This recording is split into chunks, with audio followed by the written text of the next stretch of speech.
नमस्कार, जय हिंद। आप देख रहे हैं दिल्ली क्राइम मोर्चा। मेरी मौजूदगी इस वक्त राजधानी दिल्ली के सराय रोहिल्ला थाने के बाहर में मौजूद हूं और बेहद हैरान करने वाला मामला यहां से सामने आ रहा है। आप समझिए राजधानी दिल्ली में व्यापार करना कितना कठिन है, कितना कष्टदायी है। ये खबर जानकर आपको पता लग जाएगा। आप समझिए एक व्यापारी 28 से 30 लाख रुपए का एक डील करते हैं किसी व्यापारी के साथ राजधानी दिल्ली से दूर बहुत झारखंड में। वहां पर उस व्यापारी के साथ डील की जाती है। उस व्यापारी को ये कहा जाता है कि आप कुछ पेमेंट एडवांस करिए। व्यापारी असमर्थता जताता है, फिर कहता है कि मैं कुछ इंतजाम करता हूँ। वो व्यापारी किसी अपने नोन को ये बात बोलता है कि आपके पास कुछ पैसे पड़े हुए हैं तो आप उस व्यापारी को दे दीजिए। वो गिरोह एक्टिव होता है और गिरोह एक्टिव होने के बाद वो पैसे लेकर राजधानी दिल्ली में पहुंचते हैं और जितने भी बंडल थे नोटों के, उन बंडलों के ऊपरी हिस्से में असली जो है नोट वो लगा दिए गए और नीचे जितने नोट थे वो सारे के सारे नकली थे। आप समझिए कितना बड़ा ये गिरोह एक्टिव हुआ। राजधानी दिल्ली में इस बात की सूचना व्यापारी ने दिल्ली पुलिस के मुंडका और विकासपुरी थाने में दिया, लेकिन वहां पर पुलिस ने उस थाने का मामला बताकर कोई कार्रवाई नहीं की। फिर व्यापारी को लगा कि वो ठगा जा चुका है तो उसने खुद हिम्मत की, उसने खुद एक दिमाग में हम कहें तो तरकीब सोची और तरकीब के माध्यम से उन्होंने सोचा कि क्यों ना इस गिरोह को खुद पकड़ा जाए, क्योंकि पुलिस को सहयोग करती हुई कोई केस लिखती हुई नजर नहीं आ रही है। आप ध्यान रखिएगा,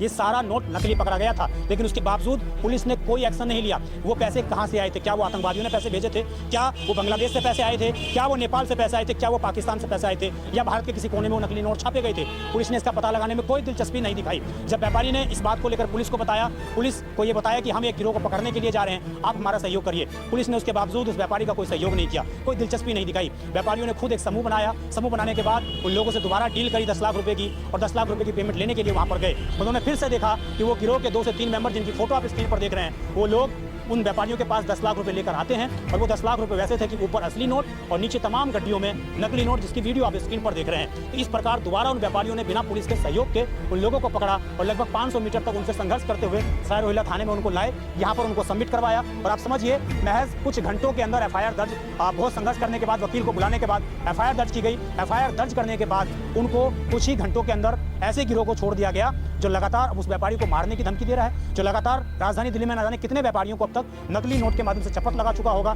न जाने कितने लोगों को ठग चुका होगा, न जाने कितने आम लोग उस गिरोह का शिकार होते होंगे। लेकिन दिल्ली पुलिस ने उस गिरोह को पकड़ने में कोई दिलचस्पी नहीं दिखाई। जो व्यापारी ने 25 लाख रुपए खुद अपनी तरफ से जब्त करवाए, वही नोट जो है पुलिस के पास भी है और उसी पर कहीं ना कहीं कार्रवाई आगे की जा रही है। लेकिन बड़ा सवाल ये कि आखिरकार इस पूरे मामले में पुलिस ने व्यापारी का सहयोग क्यों नहीं किया और उन लोगों को पकड़वाने के बावजूद आखिरकार पुलिस ने उनको महज कुछ धाराओं में, मामूली धाराओं में केस दर्ज करने के बाद छोड़ दिया। तो तमाम ये सवाल है। उम्मीद है नॉर्थ DCP का पूरा ये मामला है, आला अधिकारी इस पर सख्त सख्त एक्शन लेंगे और व्यापारी को न्याय दिलाने का काम करेंगे। और आप भी सावधान और सतर्क रहिए। देखते रहिए दिल्ली क्राइम मोर्चा। पूरी खबर आपको हमारे चैनल पर देखने के लिए मिलेगी। मैं विजय ठाकुर, धन्यवाद।